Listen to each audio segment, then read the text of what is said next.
Hi friends, I'm Vinod Shankaran. Today we are going to discuss an interesting topic which is based on a real lifetime story, the statistics of a lady tasting tea. So the story goes like this. In 1920s, on an English evening, a statistician, a chemist and an algologist were sitting together for a tea. The statistician who offered the tea was preparing the tea by pouring the tea first, followed by milk. The lady who was the algologist objected it and she said she prefers the milk first, followed by the tea. Both the gentlemen got confused. They asked what difference it makes. The lady claimed she could make the difference between the two. The chemist, who was the fiancé of the algologist, immediately wanted to test her claim, and the statistician proceeded to create an impromptu test for the lady. The statistician prepared a design of an experiment. He prepared 4 cups by putting milk first, followed by tea, and 4 cups by putting tea first, followed by milk. And it was completely randomized design, and the cups were randomized using published collection of random sampling numbers. And the lady was asked to taste and identify 4 cups out of 8, which was poured milk first.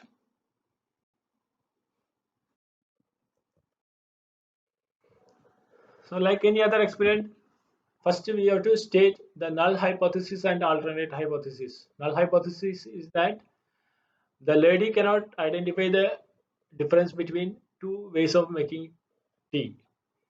So generally the null hypothesis is the statement of equality. So whether you pour tea first or milk first, the lady will not be able to identify the taste between the two ways of making tea. So that is our null hypothesis. Alternate hypothesis is that she can distinguish the taste of making tea by pouring milk first, though or the other way. So this is our alternate hypothesis. Let us see how many ways 4 cups can be drawn from a lot of 8 cups. This is the combination formula C8 and here it is 4. So n is equal to 8 and small n is equal to 4. So n factorial divided by n factorial into n minus n factorial. So here it is 8 factorial divided by 4 factorial into 8 minus 4 factorial.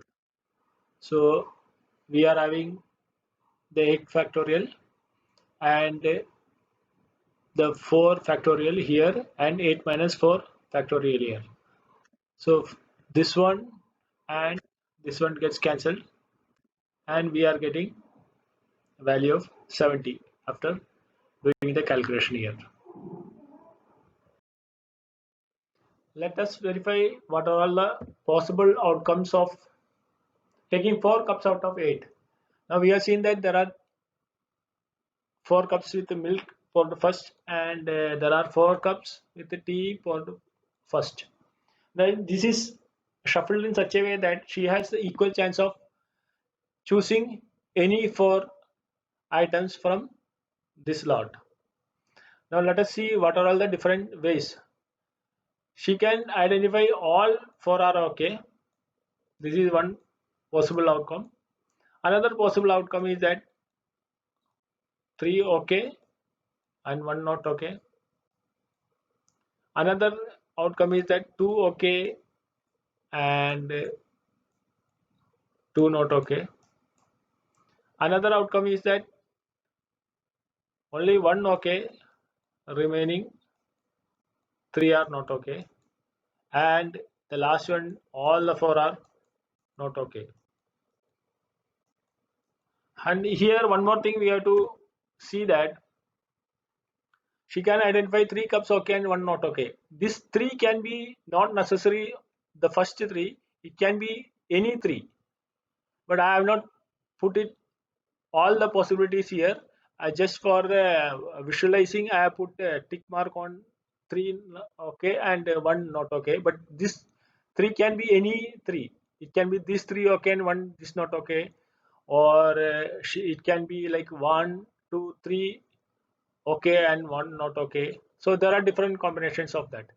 And similar way, 2 cups okay and 2 cups not okay, here also I have put 2 okay here and 2 not okay here, but actually it can be 2 1 this one and this one okay and this one then this one not okay, or this one okay and this one not okay. So there are combinations for in this case also. And she can identify 1 cup okay and 3 cups not okay. Here also in this case also it can be any one can be okay. Either this can be one okay and this all not okay, or this one okay, or these 3 are not okay. So there are different combinations for this case also. Now let us calculate the all possible outcomes, all the combinations. Let us just calculate. She can identify all 4 cups in a correct way. So her judgment of all 4 are correct and 0 judgment of not correct.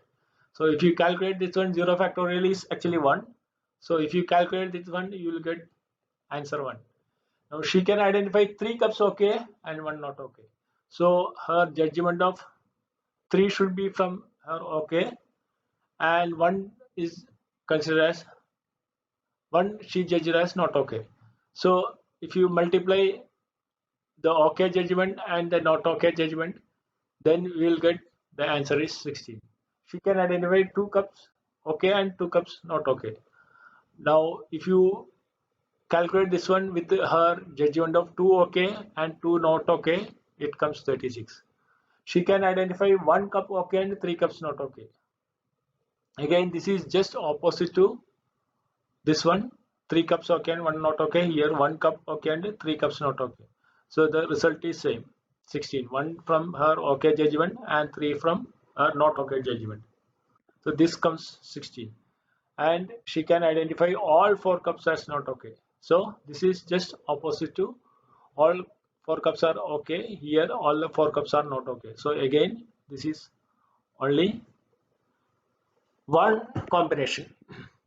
Now if you see, very interesting thing that if you see a histogram of this one, you can see that this is 1, and I'm just putting this is 16, and this is 36, again this is 16, and this is 1. Now you see it makes a, this histogram is making a kind of normal probability. So this is the beauty of statistics. Let us see the probabilities of each outcome. We have seen that there are 70 ways that 4 cups can be drawn out of a 8 cups, and we have seen that how this is this combination calculated, and we got it 70. And this is actually a hypergeometric probability distribution, because once she takes the cup she doesn't put it back. So this will be under a kind of distribution called hypergeometric probability distribution. Now we'll see each probability of identifying all 4 cups. We have seen it is 1, so 1 divided by 70, there is only 1.4% chance. Probability of identifying 3 cups okay and 1 not okay, we have seen it is 16, so 16 divided by 70, it is 22.8%. Probability of identifying 2 cups okay and 2 cups not okay, it is 36 by 70, it is 51.4%. And probability of identifying 1 cup okay and 3 cups not okay, it is again 16 by 70, 22.8%. And the last one, probability of identifying all 4 cups as not okay, it is 1 by 70, it is 1.4%. Now if you sum it up, obviously we will get 1. Now what is the inference from this? The inference from this is that if the lady is really doing a guesswork, then her probability of success is only 1 by 70, only 1.4 percentage chance only of success if she is doing a guesswork. But she is really able to identify this difference, then we need to reject the null hypothesis. Now let us see if by keeping significant value as 0.5 or 5%, that is our p-value is if we maintain as 5% or a confidence interval as 95%, which is the normal convention. What is the status of our null hypothesis or alternate hypothesis? So our rule says that if the p-value is less than 0.5, we will be rejecting the null hypothesis or accepting the alternate hypothesis.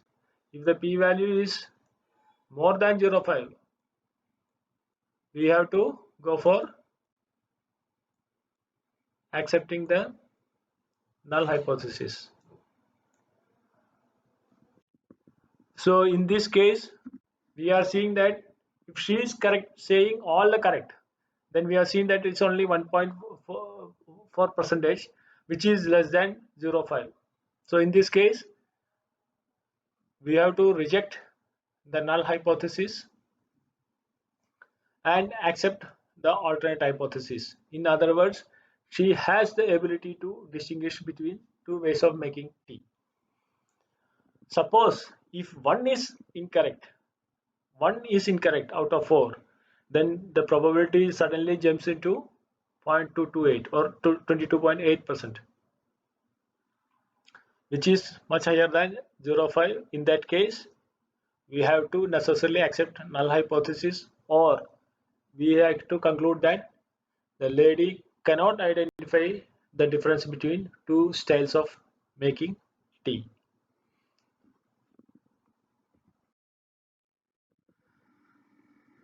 So we have come to the end of the story. The lady who tasted two styles of making tea was able to identify the difference between the two, and she was none other than Dr. Muriel Bristol, and the statistician who conducted this experiment was Sir Ronald Fisher, who is considered as the founder of design of experiment, and the chemist was Mr. William Roch. This story Sir Fisher himself has written in his book Design of Experiment, and the title is Mathematics of Lady Tasting Tea. So friends, hope that you all enjoyed this video.